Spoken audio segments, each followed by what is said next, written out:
Have you ever met someone who wasn't at all what they seemed? A quiet mechanic in a snowy mountain town, a little girl with eyes too wise for her age, and a stranger, cold, tired, lost, who walked straight into their world and uncovered a secret buried beneath a tool bench. This is a story about a man who left behind a billion-dollar empire to raise his daughter in peace. A woman who had every reason to run and every reason to stay, and a key to a private jet, forgotten but not lost. But this isn't just a story about money or mystery. It's about healing, about choosing love after loss, and about finding your way home, even if you've forgotten where it is. Before we begin, if you enjoy heartfelt stories about redemption, kindness, and second chances, stories that stay with you long after the last word, I invite you to subscribe to the channel. It's free, and it helps us bring more beautiful stories like this one to life. Now, settle in. Take a deep breath, because this story might just stay with you too. Let's begin. A struggling single dad took in a hitchhiker. She found a private jet key under his tool bench. The first snow had come early that year.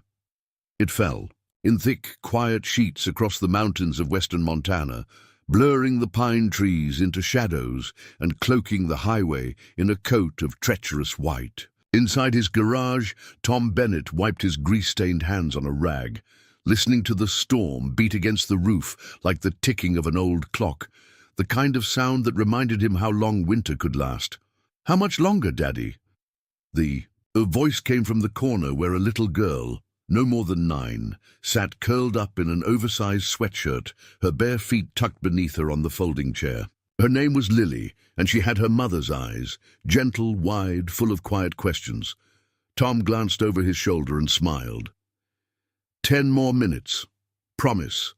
Then we'll head in and make grilled cheese. Deal?" Lily nodded solemnly, clutching her worn book. The garage was cold, but she never complained. Tom turned back to the old Ford truck he was working on, twisting a socket wrench with practiced ease. He liked the silence of this place, the smell of oil, the steady rhythm of turning bolts. It was a different kind of peace, one that made the world quiet long enough for a man to think, which was exactly why he heard it. The crunch of footsteps on fresh snow. He straightened up slowly. Footsteps out here, this deep in the mountains, were rare, especially in weather like this. He wiped his hands and stepped out from under the hood, eyes narrowing toward the garage door, which was still half open to the wind. She appeared like a ghost from the storm. A woman, late 20s or early 30s, blonde hair tangled with flakes of snow, coat too thin. Eyes alert with the wild panic of someone who had clearly not planned for the cold. "Please," she called out, her voice ragged. I don't mean to intrude. My car skidded off the road a few miles back. Phone's dead. I've been walking for over an hour." Lily stood now too, her eyes wide with concern. Tom's instincts kicked in before his mind could catch up. He stepped forward, motioning her inside. "Get in here before you freeze. You're soaked through." The woman hesitated, then stumbled into the garage, visibly shaking. Tom grabbed a blanket from the shelf, wrapping it around her shoulders. Without a word, "Name's Tom. This is my daughter Lily." "Margaret," she replied, her lips barely moving. "Thank you. I wasn't sure I'd find anyone out here." "You're lucky you did," he said, not unkindly. "Storm's just getting started." He poured her a cup of lukewarm coffee from the thermos on the workbench. It wasn't much, but her grateful expression made it feel like gold. The cabin was modest. 2 bedrooms, 1 bath, built decades ago with more love than symmetry. But it was warm and smelled faintly of cinnamon and pine. Margaret sat near the fireplace, hands cupped around a mug of tea, as Lily changed into her pajamas in the next room. Tom busied himself in the kitchen, flipping grilled cheese sandwiches on the stovetop. He moved with a quiet efficiency, like someone used to doing everything alone.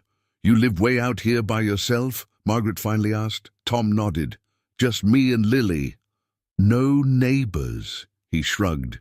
Closest one's about 3 miles down. Good folks, but we keep to ourselves mostly. Margaret sipped her tea.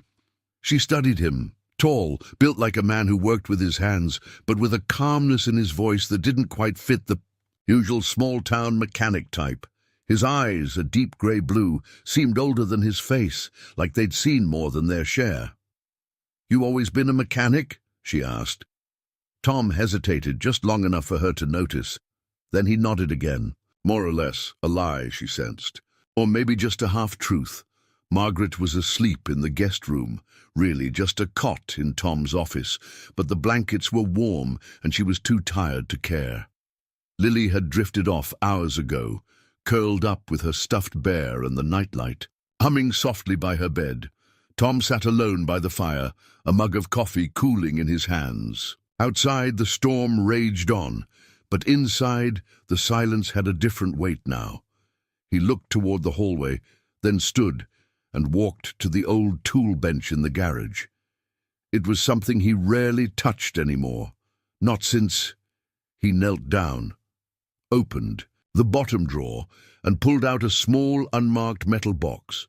Inside, buried beneath a few scraps of cloth, was a single object, a black and silver key engraved with the Falcon Jet logo, worn but unmistakable. He stared at it for a long time. Then he closed the box, slowly, deliberately. Some things, he told himself, were better left buried. Morning came quietly, the kind of soft powder-blue dawn that only arrives after a heavy snow. The world outside Tom's cabin lay still, blanketed in white, as if the storm had never raged at all. But inside the house, things were still settling. Margaret, stirred on the cot in Tom's office, cocooned in layers of flannel blankets. For a moment, she didn't remember where she was. Then came the slow recognition, the log walls, the faint smell of firewood, the aching cold that had finally left, her bones, and the man, Tom. She sat up slowly, brushing her hair back. She had been on the road for days before the crash, hitching rides, avoiding cities, running from something she hadn't dared name yet. Her coat hung on a chair nearby, dry now. Someone, him, no doubt, had taken care to lay out clean socks, a mug of water, even a note in neat handwriting. "Breakfast is on the stove. Help yourself." She blinked at it. A stranger would have just let her sleep on a couch and be done with it. But Tom, there was a gentleness to the way he moved through the world, unassuming, but deliberate, like someone who had learned the value of softness after a lifetime of hardness. In the kitchen, she found Lily sitting at the table, legs swinging under her chair, buttering toast with all the focus of a tiny scientist. A plate of scrambled eggs sat between them, still warm. "Good morning," Margaret said gently. Lily looked up, her face bright.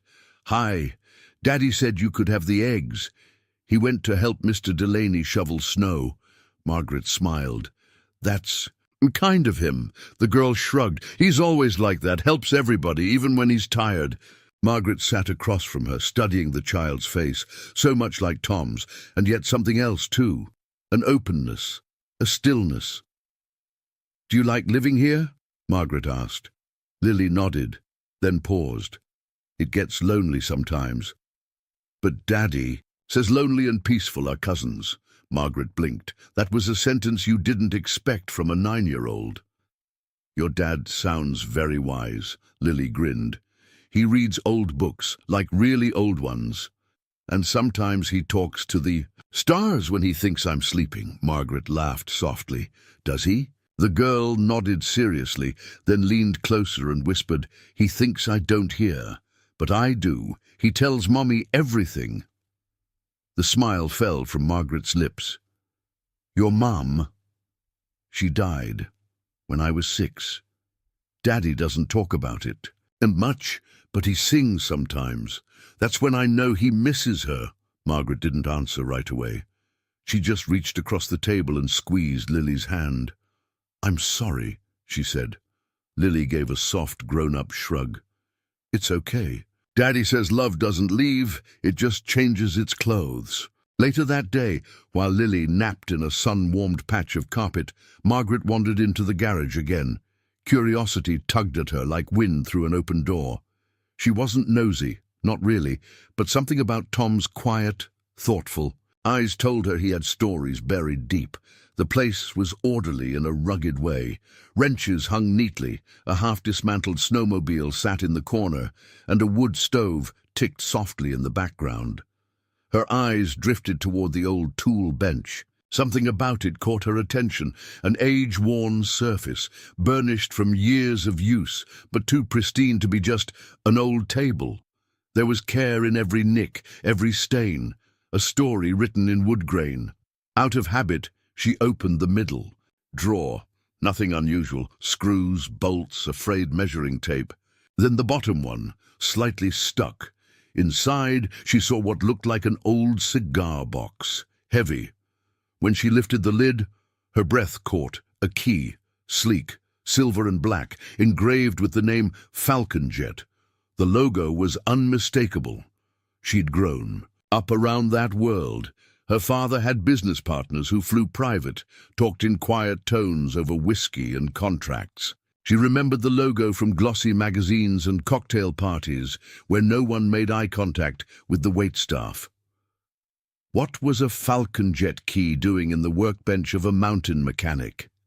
A chill ran through her, and not from the snow. She closed the box quickly, almost ashamed she'd looked, but the question stuck in her mind like a thorn. Who are you really, Tom Bennett? He returned late in the afternoon, snow-dusted and flushed from the cold. She watched him carefully as he shrugged off his coat and kissed Lily's forehead, then turned to her. "How are you feeling?" he asked. "Better, warm, and full, thanks to Lily's cooking tips." Tom chuckled. "She does think she's a chef these days." Margaret hesitated, then said, "You're kind. You didn't have to take me in, especially not in the middle of a snowstorm." He shrugged. "Didn't seem right to leave you out there." "Still," she added, meeting his gaze, "I'm not used to people like you." He tilted his head. "Like me. Kind, quiet, steady. Most people I've met are running from something, or toward something." Tom's face darkened, just a flicker. Then he nodded. "Maybe I'm both." She smiled faintly. "That's honest." For a moment, the silence between them stretched. But it wasn't uncomfortable. It was full, like snow falling in a forest, gentle but impossible to ignore. That night, Margaret lay awake on the cot, staring at the wooden beams above her. She thought about the key, about Lily's words, about the way Tom had looked at her when she said the word running. Something was buried here, under layers of kindness and repair. She wasn't sure what it was yet, but she had the strangest feeling that she hadn't just stumbled into a cabin. She'd stumbled into a story, one that wasn't finished, and somehow she was now part of it. 2 days had passed since Margaret stumbled through the snow and into Tom's world. 2 days of warmth, quiet meals, and evenings by the fire where no one pressed too hard for answers. But curiosity, like snowmelt, had a way of seeping into everything.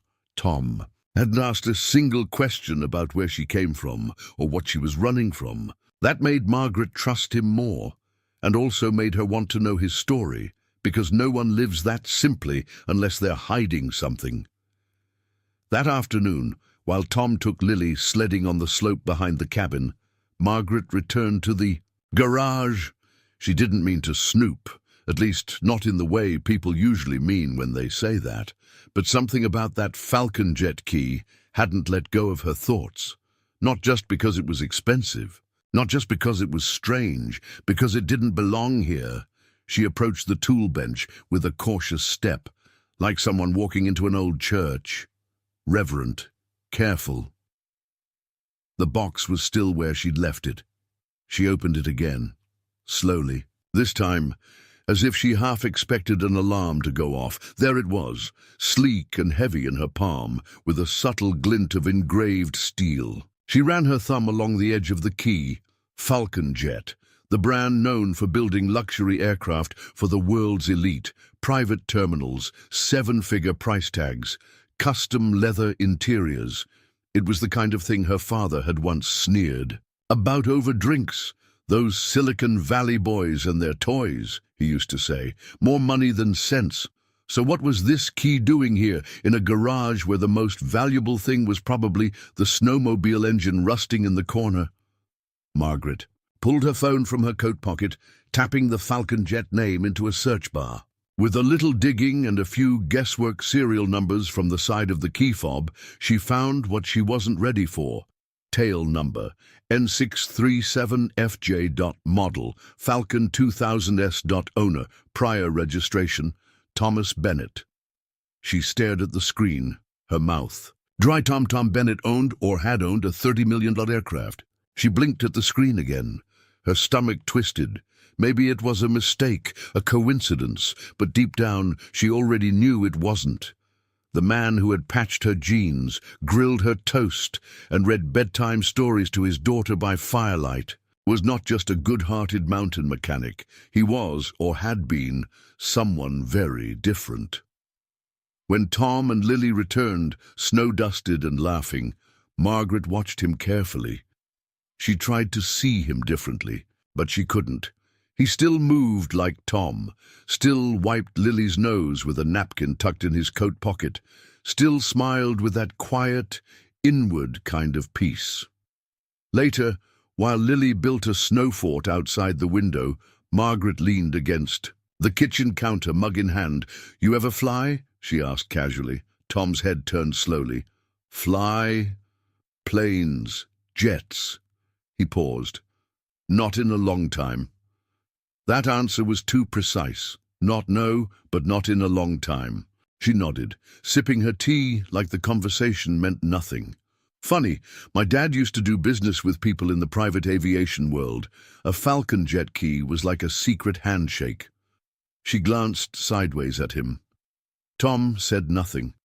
He leaned back against the counter, his hands gripping the edge. His eyes were far away now, pointed somewhere past the pine trees outside. Margaret didn't press. She just let the silence breathe between them. Finally, he said, "I haven't touched that thing in years." There it was. Confession. Quiet. And unfinished. "You don't seem like the kind of man who lives in the clouds," she said softly. "I don't anymore," Tom replied, voice flat. That night, she couldn't sleep. Too many things didn't add up. Not just the key. The piano in the corner of the living room, an antique Steinway, well-tuned, the books lining the shelves, first editions, a mix of engineering texts and literary classics. The way he spoke to Lily, like someone who had read volumes about parenting, but lived it from the heart. Margaret sat by the fireplace long after the house had gone quiet. The flames flickered like memories on the wall. She pulled out her journal, something she hadn't opened in months. She used to write every day, when she was younger, when she still believed she had control over her story. Tonight, she wrote one line. "There is something noble in him, and something broken too."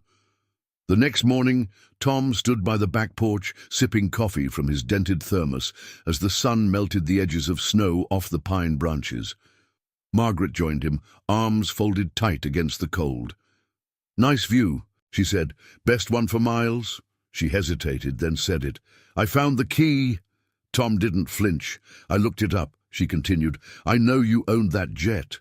A long silence. A winter kind of silence. Then he nodded, slow and heavy, as if the weight of the truth had finally caught up.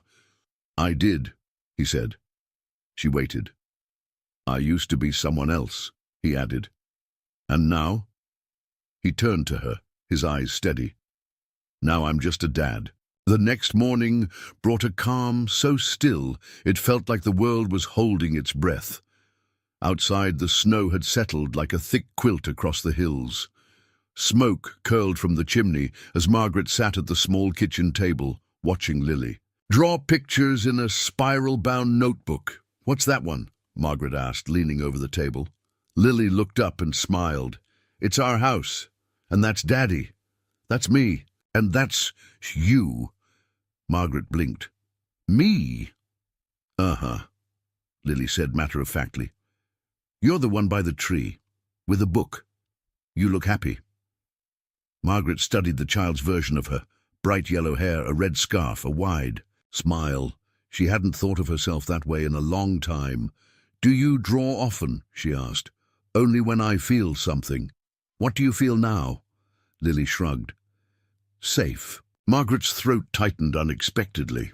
Later that morning, while Tom repaired a busted pipe in the back shed, Margaret found herself alone with Lily again, this time curled up on the worn couch with a blanket over their legs and a cup of cocoa between them. The fire crackled nearby, casting soft light over the room. Can I ask you something? Lily asked, her voice small. Of course. Are you going to leave? Margaret hesitated. Why do you ask? Because people always do, Lily said without sadness, just certainty.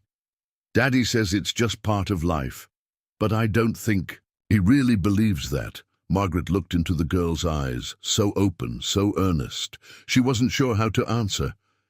I don't know yet, she said honestly, but I like being here. With you, with your dad. It feels different.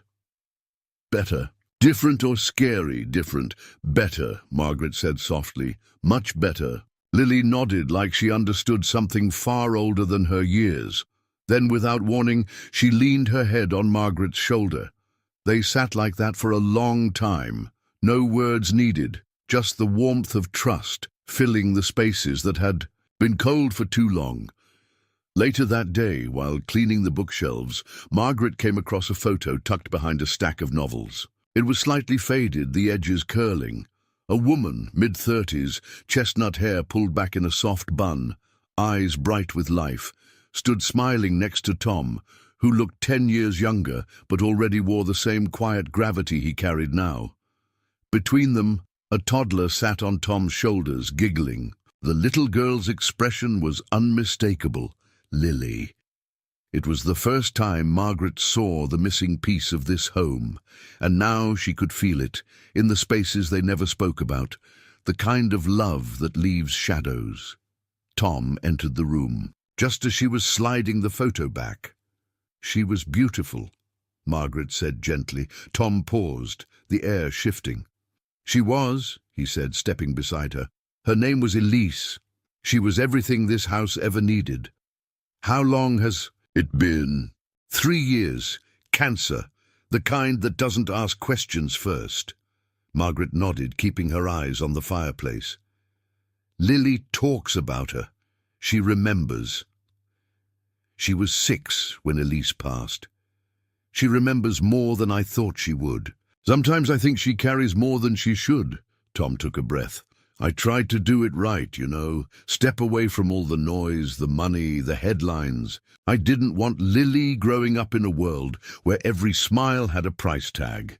You gave up everything, Margaret said. Tom nodded. Some days, it still feels like not enough.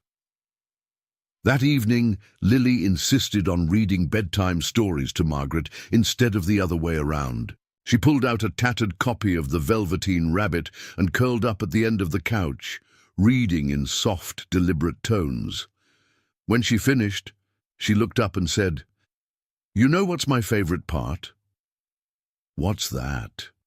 Margaret asked. When the rabbit asks what it means to be real, and the skin horse says, "It doesn't happen all at once. You become. It takes a long time." Margaret smiled. "That's my favorite part, too." "Do you think I'm real yet?" Lily asked, only half joking. Margaret laughed, reaching out to tuck a strand of hair behind the girl's ear. "I think you're the realest person I've ever met." And in that moment, she wasn't sure who was healing who. Later, after Lily had gone to bed and the house was quiet again, Tom joined Margaret by the fire. He handed her a cup of tea without a word and sat down across from her. "You're good with her," he said after a moment. "She's easy to love." Tom nodded slowly. "She's resilient, stronger than I ever was at that age." "You gave her a safe place to grow. That's more than most kids get." He looked at her then, really looked at her. "You have a way of softening things." What things? The corners, the silence, the weight.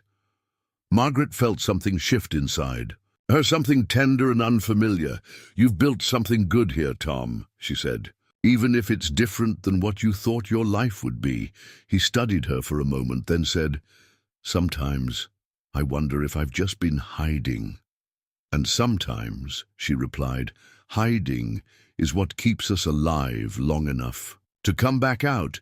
They sat in silence again, but this time it wasn't empty. It was full of unspoken things, grief, hope, maybe something beginning.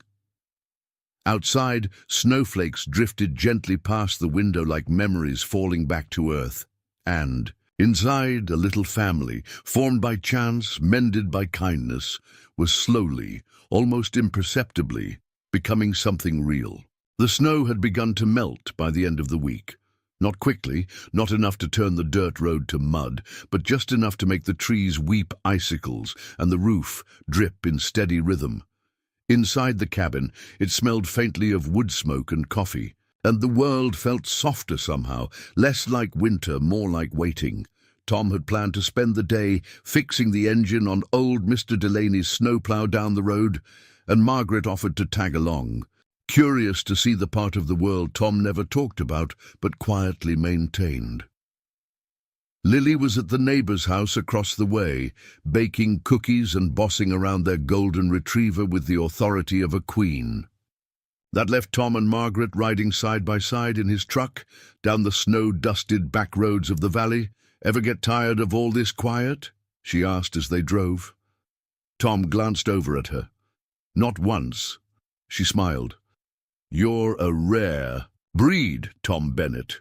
He didn't answer, but his eyes crinkled just slightly at the corners. Mr. Delaney's place sat on a wide stretch of land, tucked beneath the hills, the kind of property that had been in the same family for generations. A leaning barn stood guard behind the house, and a rusted windmill creaked in the wind like it had a secret it would never tell. Delaney was already outside when they arrived, bundled in a jacket 2 sizes too big and a scarf that looked older. "Then the hills. Tom Bennett," he called out, his voice gravel and warmth. "I figured I'd see you sooner or later. Snowplow finally gave out. Again." Tom climbed out of the truck and shook the man's hand. "You treat that plow worse than your tractor," he said with a smirk.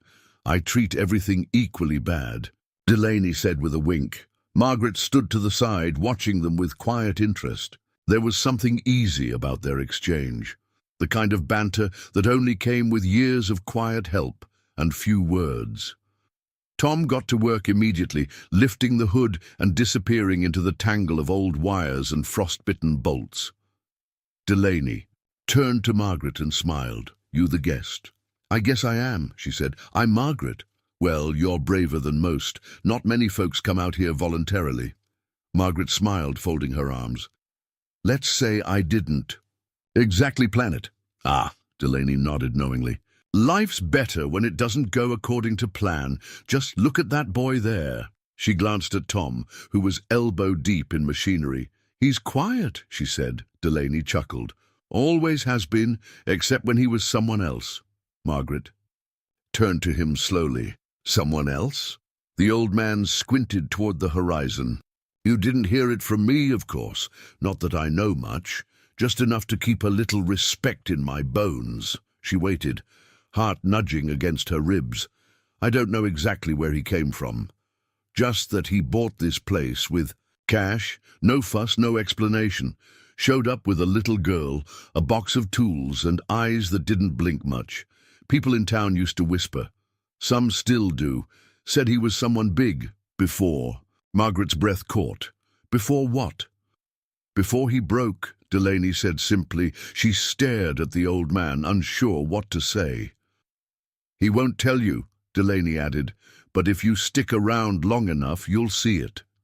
"Not in what he says, but what he doesn't." Margaret turned her gaze back to Tom. He was working quietly, his hands steady, movements sure. But there was a loneliness to him that seemed carved into the curve of his back. as if he carried more than he let on, tucked beneath each quiet breath. On the ride back, Margaret sat quietly, letting the silence stretch like thread between them. "You always fix everyone's machines?" she finally asked. Tom shrugged. "If I can. You ever charge them?" "Not always." "Why not?" He smiled without looking at her. "Because I know what it feels like to have something break that you can't afford to fix." She stared out the window, snowbanks rolling past. "Mr. Delaney told me a little about when you came here," she said gently. "Said people think you used to be someone else." Tom didn't answer at first. He just kept driving. After a long pause, he said, "I was." Margaret waited, but nothing more came. He offered no details, no confessions, just those 3 words, "I was." That evening, Tom stood by the kitchen sink washing dishes while Margaret sat nearby, drying them one by one. The window behind him framed a sky painted in pale oranges and soft pinks. "Do you miss it?" she asked, softly. "Miss what?" "Who you were." Tom didn't answer right away.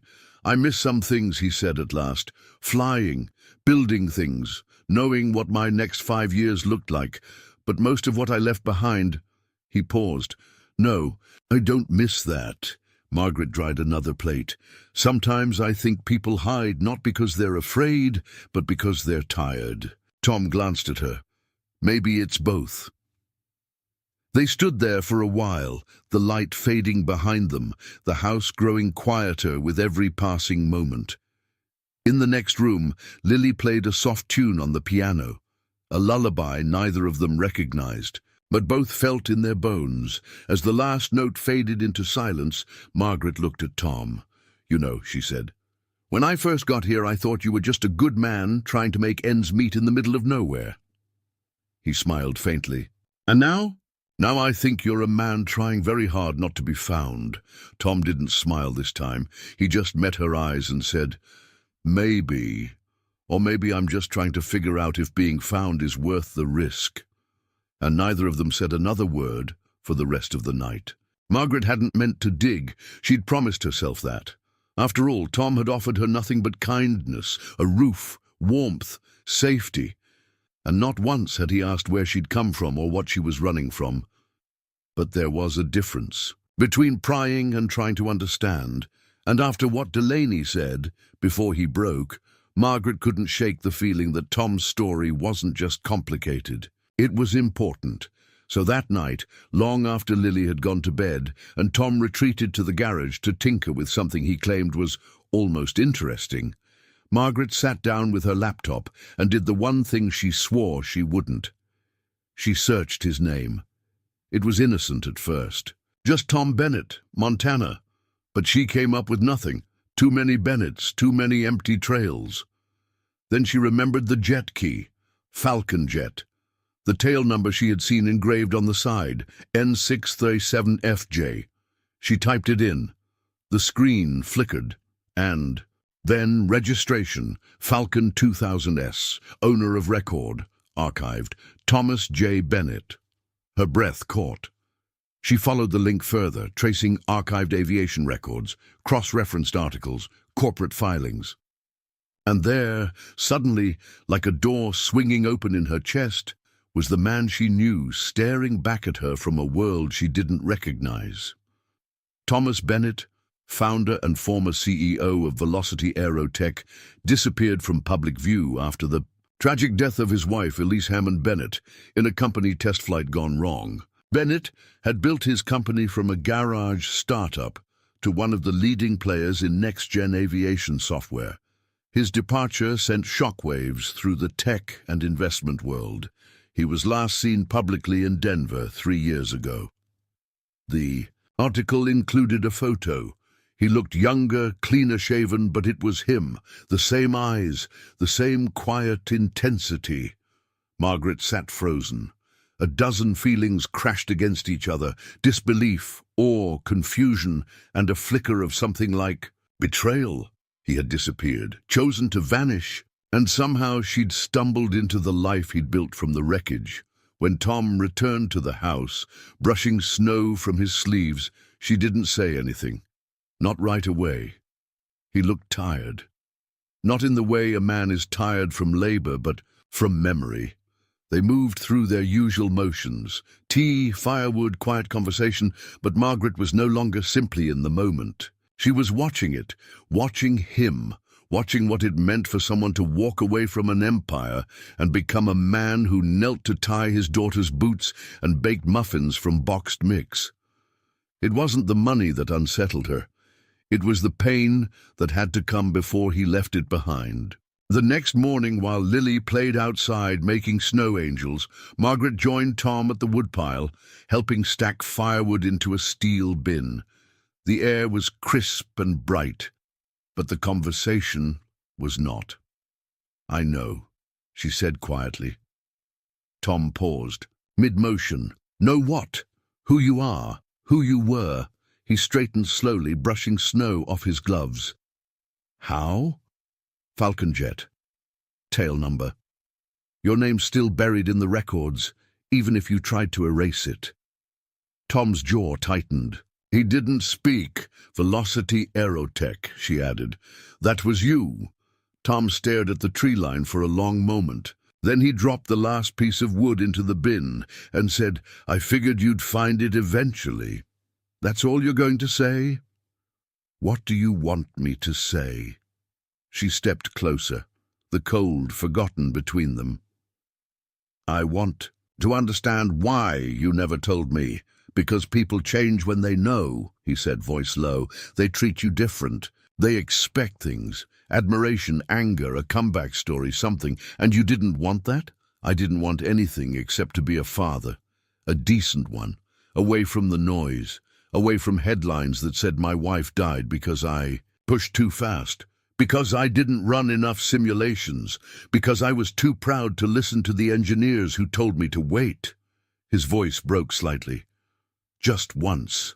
Enough." Margaret's chest ached. "Tom, I lost her because I believed my dreams were more important than caution, so I buried everything. The company, the money, the man I used to be. I sold the house, walked away from the jet, and drove until the world stopped recognizing me." He looked up at her now, eyes raw. "And then you showed up." They stood there in silence, the wind pushing against them gently, like it wasn't sure it should interrupt. Later that day, as Lily colored at the table, Margaret sat alone by the fire, flipping the pages of a book she wasn't reading. Her mind was spinning. He hadn't lied, not directly, but he'd omitted a truth so large it hung in the room like fog. And yet she couldn't blame him. She too had come here with pieces of herself she hadn't shared. Broken pieces, scattered ones. Maybe that's why she had recognized the ache in him before she knew his name. Maybe that's why she wasn't afraid of it. That evening she approached him again. This time not with questions, but something else. "Ah, you still him?" she asked. Tom looked at her confused. "Who?" "The man from the articles. The one who built the company, the one who ran from it all." He took a long breath. "Parts of him, maybe, but he doesn't fit in this life anymore." "Maybe," she said gently. "Or maybe he's just learning to wear a different skin." He looked away. "I'm not here to ask for answers," she added. "I'm here because I feel safe, and because I think Lily needs someone who sees you the way she does." Tom studied her for a long moment, and then, for the first time in days, he smiled. Truly smiled. "You don't want to leave, do you?" he asked. "I don't know yet," she whispered, "but I know I don't want to lie to myself anymore, and I don't want you to either." Outside, the stars returned, bright, clear, unapologetically distant. Inside, two people sat by a fire, neither of them started alone, surrounded by truths they had run from for too long. And for the first time since Elise died, Tom didn't feel like a man hiding in the mountains. He felt like a man slowly walking home. The snow returned that night, Not the kind that drifted gently like lace, but a sharp, slicing wind that screamed down from the mountains. By morning, the world outside was white again, the trees glazed in ice and the windows rimmed with frost. Inside, the cabin, the fire still burned, but the air was heavy. Margaret hadn't slept, neither had Tom. They moved around each other like ghosts, careful not to touch the silence between them. Lily, blessedly oblivious, was in her own world, playing with paper dolls and humming to herself as the wind howled. Tom stood by the woodpile again, chopping kindling with a mechanical rhythm. His shoulders moved in a way that suggested tension rather than effort. Margaret watched him from the porch, coffee in hand, breath fogging in the cold. She didn't want to push, but she also couldn't pretend. She walked down the steps and stood in the snow, boots sinking into the crusted top. "Leia, we need to talk," she said. Tom paused, the axe frozen mid-air. Then he drove it down with a clean, angry crack and set the handle against the block. "I figured this was coming," he said quietly. Margaret folded her arms. "You let me believe you were just some small-town mechanic. I am a mechanic. You're also a man who used to be on the cover of Forbes." "That man's dead," she flinched. "Then who are you now?" He turned, finally facing her. "I'm a father. That's all I want to be. I don't want the headlines. I don't want the legacy. I sure as hell don't want to build another company that people blame when something breaks." Margaret stepped closer. "But you're still running." He stared at her, eyes narrowed. "I'm not judging you, Tom," she said. "I'm not. I just can't understand how someone like you can bury everything he was and live like none of it happened." His voice was low. "Because I had to." She shook her head. "No, you chose to, and maybe that was the right choice for a while, but at some point you stopped surviving and started hiding." Tom's jaw clenched. The snow whirled around them, biting and loud. "You don't know what it's like," he said finally. "To wake up and realize the thing you built, the thing you loved, is what killed the person you loved more." Margaret didn't move. Her voice softened. "Maybe I don't, but I know what it's like to run, and I know what it's like to look in the mirror and not recognize the version of yourself that survived." That stopped him. The storm eased just enough for her words to settle between them. Margaret went on, her voice breaking. "I left everything behind too, Tom. My family, my city, my name in a way, not because I had to, but because I couldn't live with who I had become." She swallowed. "You're not the only one carrying ghosts." Tom looked down at his boots, at the packed snow beneath them. "I never wanted Lily to grow up in a world where people only cared about her last name," he said. "I wanted her to know what real meant, not headlines, not private jets, just decency, stillness, something honest." "And she has that," Margaret said, stepping closer. "She has that because of you. But she's going to grow up one day and wonder why her father was afraid of being more." Tom blinked. "You think I'm afraid? I think you're terrified." A gust of wind blew between them. Tom turned toward the mountains, jaw tight. "You think I don't miss it?" he said, voice rough. "You think I don't dream about the work I left behind, the people I let down? I do, every day, but the only thing I couldn't afford to lose again was Lily." Margaret let the silence breathe. "I'm not asking you to go back to that life," she said gently. "I'm asking you to stop lying to yourself about who you are. You gave up everything, but that doesn't mean you stopped mattering." Tom's shoulders sagged. Then, quietly like a whisper, he said, "I don't know how to be both." She stepped closer, looking up into his eyes. "Maybe you don't have to be. Maybe you just have to be someone true, and not just for Lily. For you." Back inside, Lily looked up from her drawings as they stepped through the door. She studied their faces like only children do, reading things adults try so hard to hide. "Did you fight?" she asked. Margaret smiled softly. "We talked." "Did you cry?" Tom glanced at Margaret, who simply nodded. A little.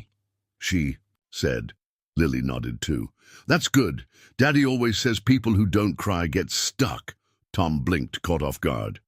I say that. Lily grinned. You did once. When I wouldn't let go of Bunny after the dryer shrunk him. Margaret laughed. The sound felt like light through a window. Tom stared at both of them. His daughter, this woman who somehow saw past the ruins and into the bones of who he still was. And for the first time, he allowed the possibility of more. Not a return, but a rebuilding.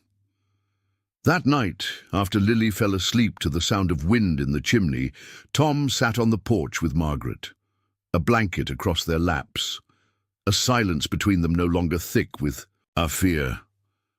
I was afraid, he said quietly. You were right. Margaret didn't say, I told you so. She just reached for his hand. I still am, he added.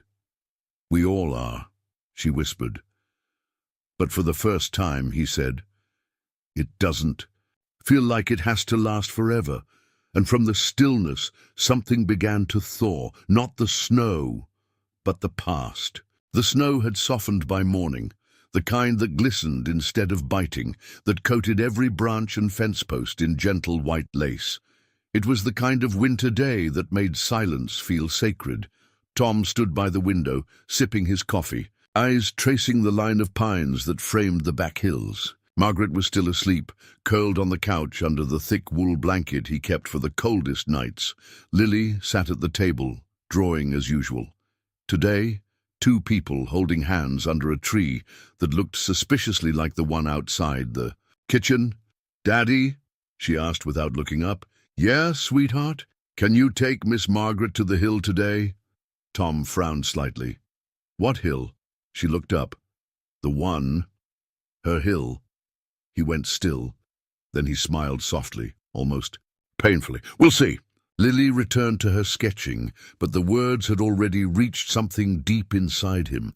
That afternoon, with a picnic basket packed and Lily left under the neighbor's watchful eye, Tom turned to Margaret. There's a place I want to show. You, he said, if you're up for a walk. The hike wasn't long, but the snow made it slow going.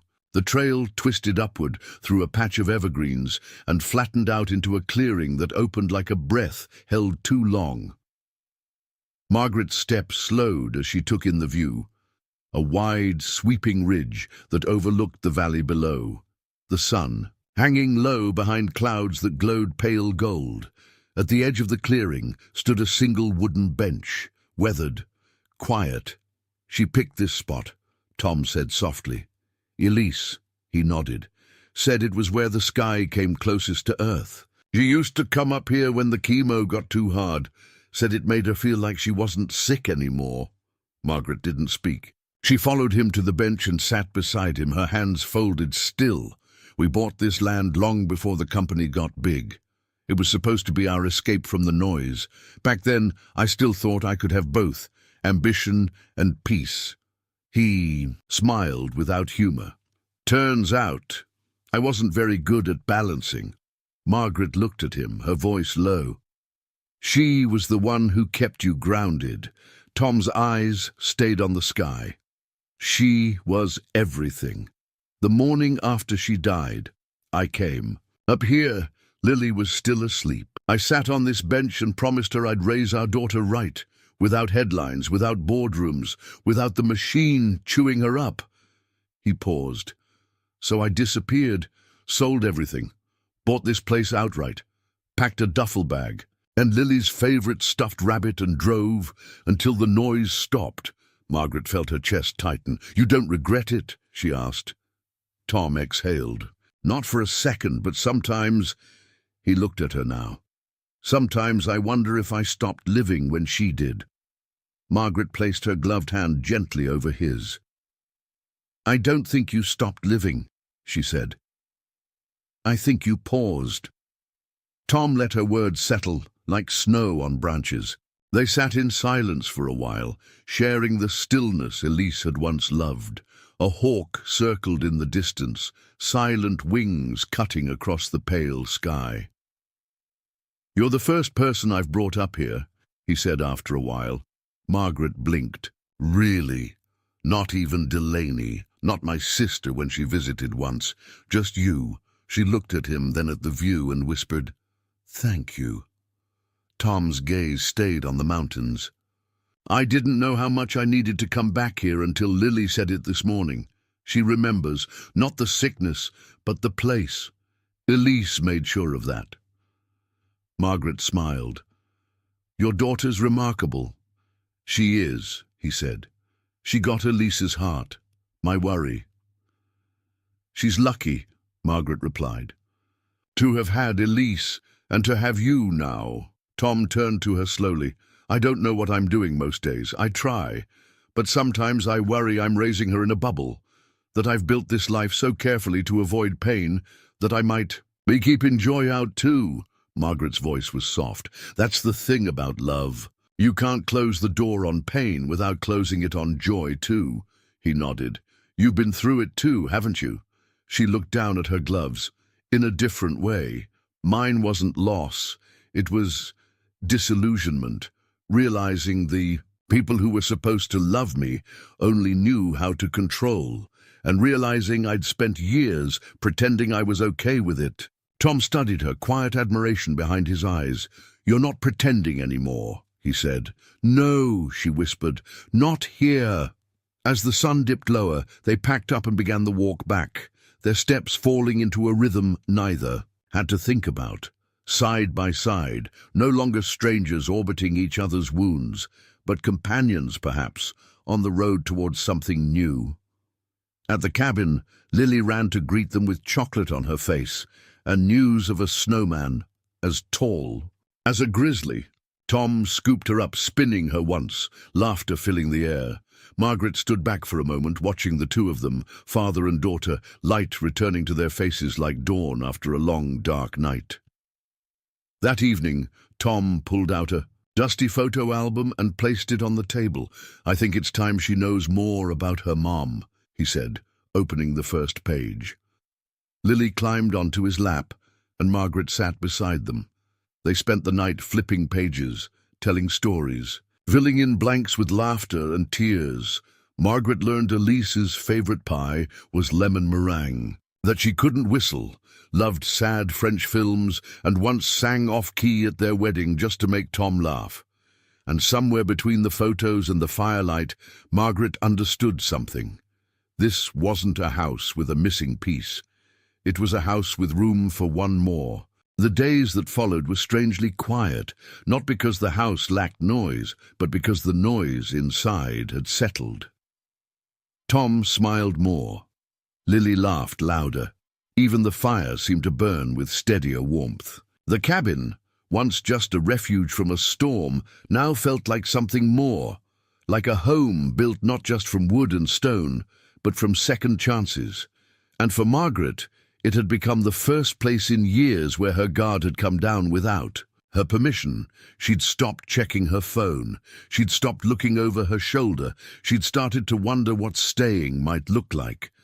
But the past has a peculiar way of finding you, especially when it isn't finished.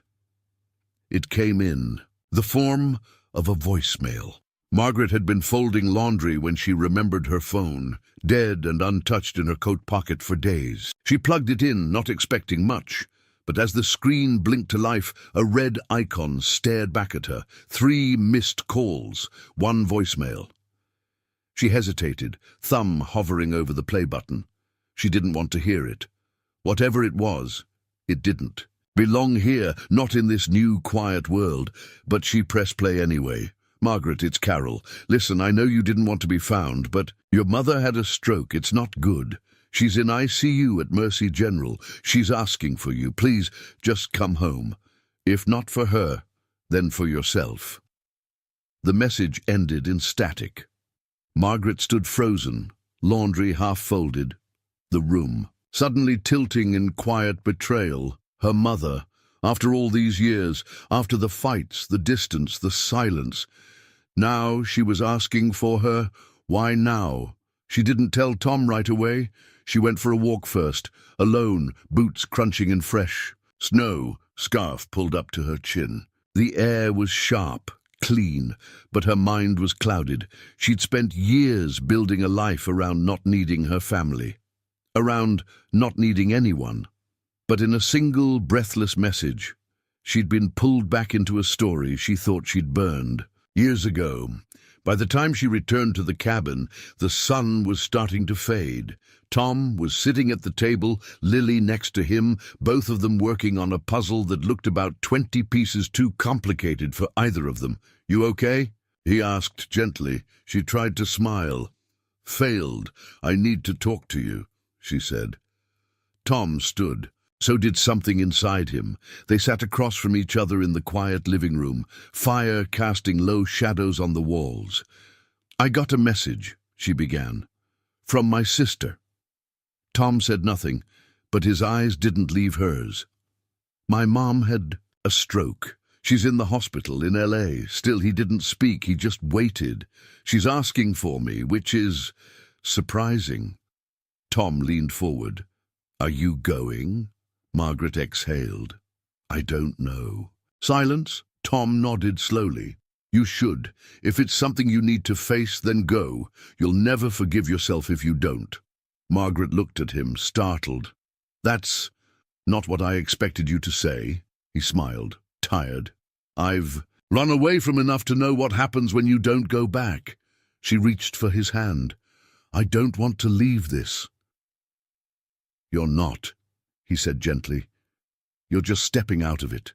That's different." That night, Lily came into Margaret's room, dragging her stuffed bunny behind her. "Daddy says you have to go somewhere," she said. Margaret nodded, pulling the covers back for her. "Just for a little while." Lily climbed in beside her. "Are you coming back?" "I want to," Margaret whispered. "Very much." "Then you will," Lily said simply, "because people always come back to what feels like home."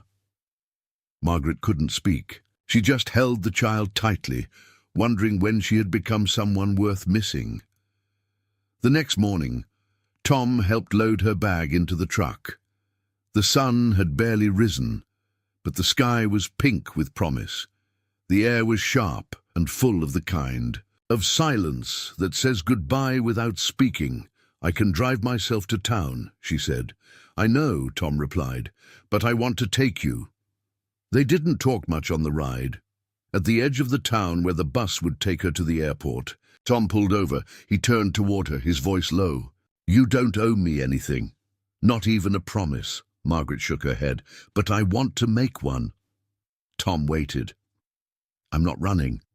I'm not disappearing. I'm just finishing something that should have been finished years ago, and when it is, if there's still a place for me here, there will be," Tom said before she could finish. A pause. Then he reached into his coat pocket and handed her something. It was the key, the Falcon Jet key. She stared at it. "I don't need it anymore," he said. Margaret looked up at him, tears in her eyes. "You sure?" He smiled faintly. "Maybe it'll help you get back." She boarded the bus 20 minutes later. Tom stood outside as it pulled away, hands in his pockets, snow swirling around his boots. He watched until the bus was gone, until the road was empty again.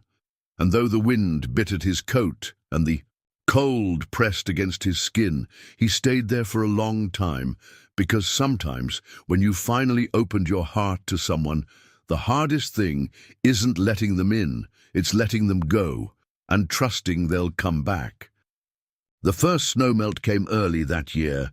Tiny rivers of water began carving through the drifts outside Tom's cabin, running in soft trickles beneath the eaves.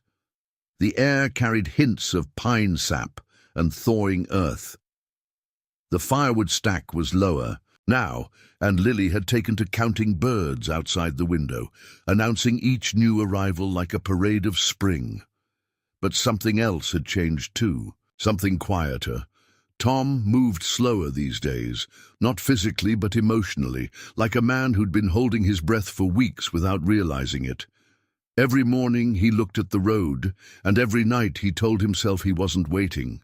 But the truth settled in his bones like the snow on the roof. He missed her.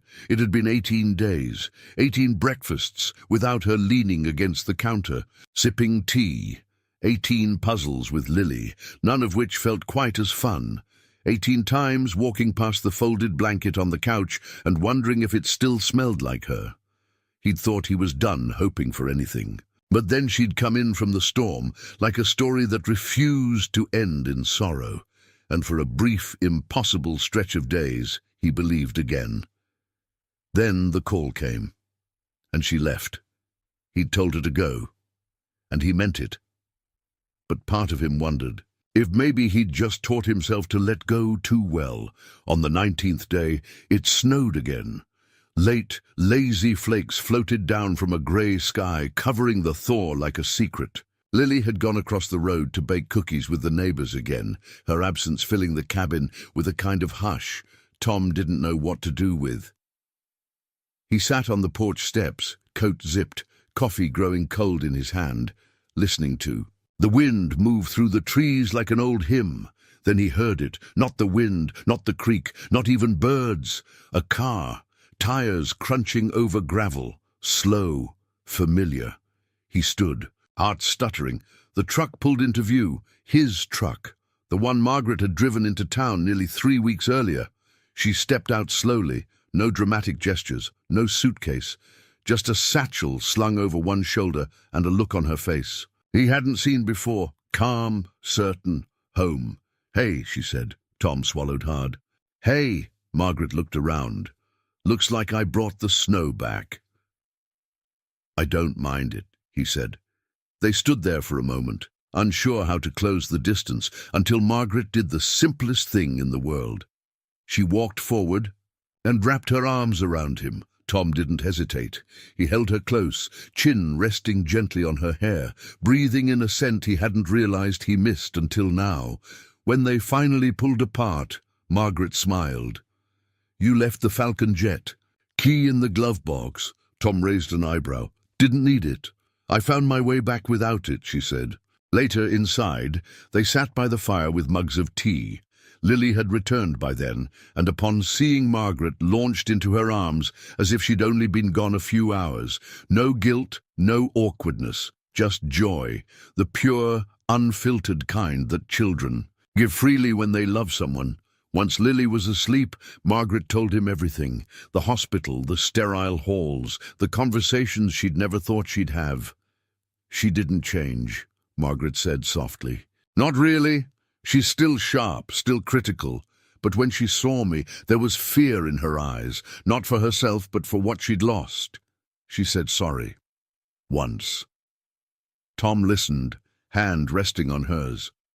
"It wasn't the kind of apology that fixes anything," Margaret continued, "but it was enough to let me let go of all of it." She turned to him. "That version of me, the one that needed to run, she's gone now." Tom nodded, eyes shining. "And the version standing." "Here." Margaret smiled. "She's choosing to stay, not because she has to, but because she wants to." The next morning, Margaret stood in the kitchen, flipping pancakes while Lily set the table. Tom watched from the doorway, arms crossed. The scene. So normal it nearly undid him. "I thought we could go for a walk later," Margaret said over her shoulder. "Up to the ridge, if it's not too icy." Tom stepped in, brushed a hand along her back. "I'd like that." She turned to him, eyes full of quiet certainty. "There's more I want to build here, Tom. Not just memories. A life. Something that feels real." He reached for her hand and pressed a kiss into her knuckles. "You already are," he whispered. That afternoon they hiked back to Elise's hill. The snow was softer now, yielding underfoot. At the top, Tom stood for a moment, letting the wind pass over him. Then he turned to Margaret. "I used to come here to remember," he said. "Now, I think I want to come here to begin." She stepped closer, her gloved hand slipping into his. "Then let's begin," she whispered. Below them the valley stretched wide, endless and quiet. A world waiting not to be conquered, but simply loved. That night, as they tucked Lily into bed, she asked sleepily, "Is Miss Margaret going to stay forever?" Tom looked at Margaret, who was already smiling. "I hope so," he said. Lily grinned, eyes drifting closed. "Good, because I like her pancakes better," Margaret gasped. "Excuse me?" Tom laughed. Really laughed. The kind of laugh that carried no sorrow in its shadow. It was the sound of something whole. The spring came early that year. Not with fanfare, not all at once, but gently, like someone knocking on the door of a house they already knew the way into. The icicles melted from the eaves. The earth softened underfoot, and the sky turned a clearer shade of blue than Tom had remembered in years. He stood outside the cabin now, hammer in hand, sweat on his brow, the sound of wood meeting nail echoing softly through the valley. Behind him, a large wooden sign leaned against the porch wall, still waiting to be hung. The Bennett Workshop. Learn, build, belong. It wasn't a business, not in the traditional sense. There would be no stockholders, no investors, no launch, parties. Just a wide workbench, a few old tools, and a growing number of neighbors, young and old, who came to learn how to fix more than just machines. Teenagers from town, veterans, a retired teacher. Even a young widow who'd never used a drill in her life, and Tom, still the same man with calloused hands and quiet eyes, but no longer hiding. Inside, Lily was helping Margaret sort through donated books for the new community corner they were building near the wood stove.